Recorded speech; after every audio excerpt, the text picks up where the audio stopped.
Can anybody tell me how a prisoner can escape from imprisonment? We know that the prisons are made up of high fences, doors, and windows with bars in order to prevent the inmate from escaping. But is there another way that they can escape that is not criminal? Here I'm not talking about physical escape, for that would be criminal itself. So I want you to come with me through this journey and take a look at the solution that I've come up with, and I trust you can also be part of this project. Picture with me a fish trapped in an aquarium. Though the aquarium is built based on reality, it is not the natural habitat for the fish. Therefore, the potential of a fish in an aquarium are limited. There are fish that don't know anything about the river, the sea, and the ocean, where they can experience the freedom to swim without limitation and barriers set by others. And you know what? Just like the fish in the aquarium, that was my life.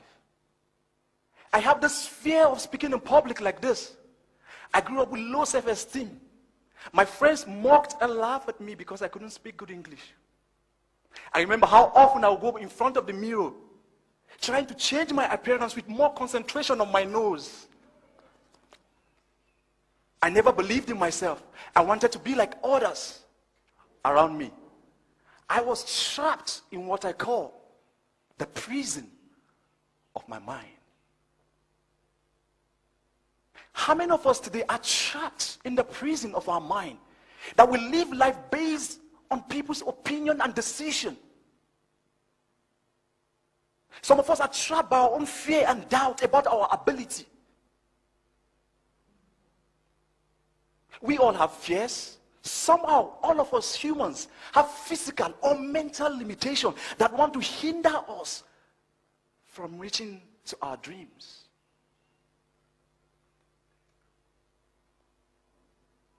Nigeria is a country in West Africa referred to the giant of Africa,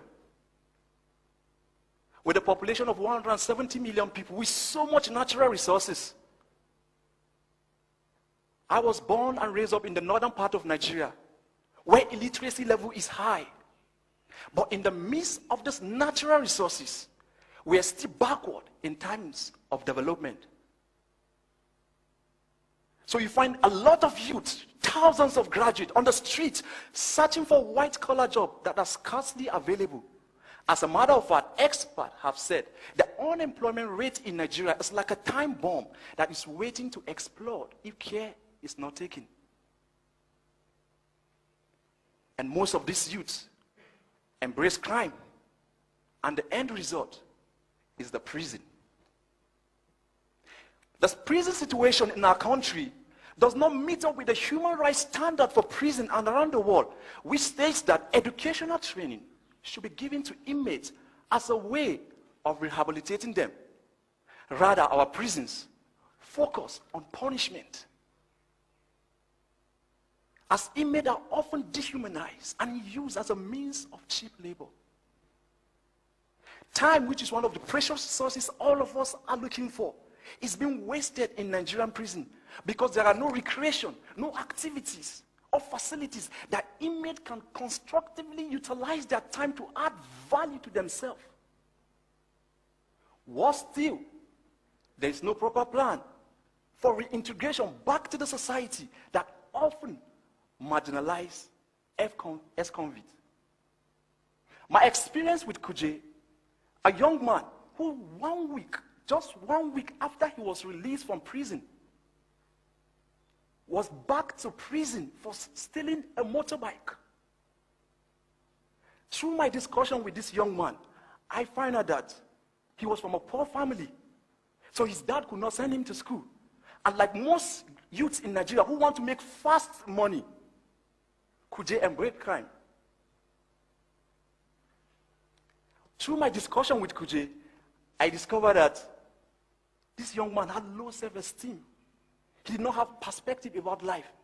And for me, it was easier to identify with Kuje because just like the fish trapped in the aquarium, I was once in his shoe. But my turning point was when I embraced the world of books. And my favorites are biographies, motivational books, and inspirational books. I remember a motivational book by Zig Ziglar titled You Can Reach the Top had a great influence in my life.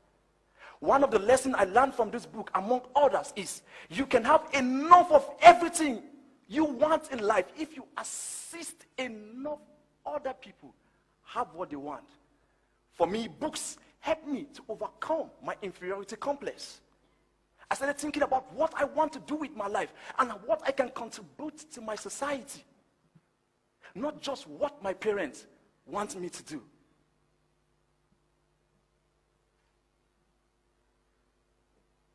I remember in 2002, I have to trek for 30 minutes to have access to the library. I remember once I sold my phone to buy a book. Sometimes I have to stay late in the night because there's no power supply to read over the night with candle. So I conceived this dream to set up a community library for my people. But this was not achievable. 10 years down the line, when I had the opportunity to serve my country under the scheme of the National Youth Service Corps, that every graduate must embark in my country. Since it was under the federal government of Nigeria, it was easy for me to have access to the library, to the prison in Otukpo, Benue State. And so I was able to establish the first library in a prison that was built in 1923 for the benefit of inmates. Take a look at this picture.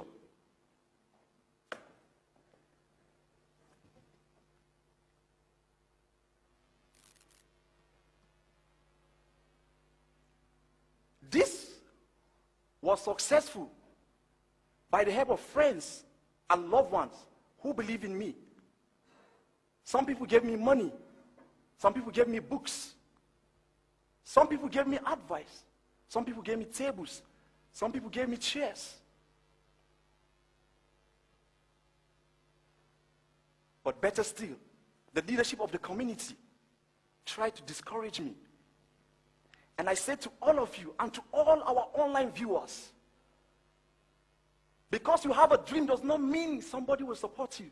Some people will try to discourage you. But because it is your dream, don't give in, don't give up, stick to your dream. This has empowered me and encouraged me in my venture of trying to help the prisoners in Nigeria. My question is, do you have a dream? Or are you living someone else's dream?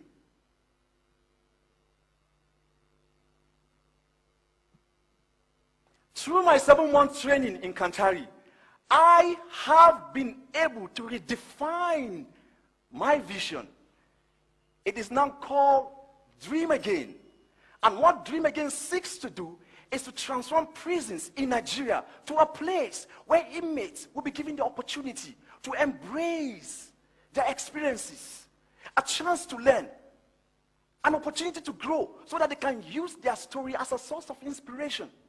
And therefore, I'm working on interesting curriculum that we will use in running this academy. This curriculum will include interesting vocational skills. This curriculum will involve teamwork, where inmates are given the opportunity to work together in group towards problem solving, reading and summarizing a book, and sharing with other group members. I want to coach them, public speaking, so that they can use their story as source of inspiration. But more than that, looking back at their experiences, they will be able to embrace them and use them as a source of inspiration. And you know what? People who are strengthened by their adversity have a lot to contribute to our society.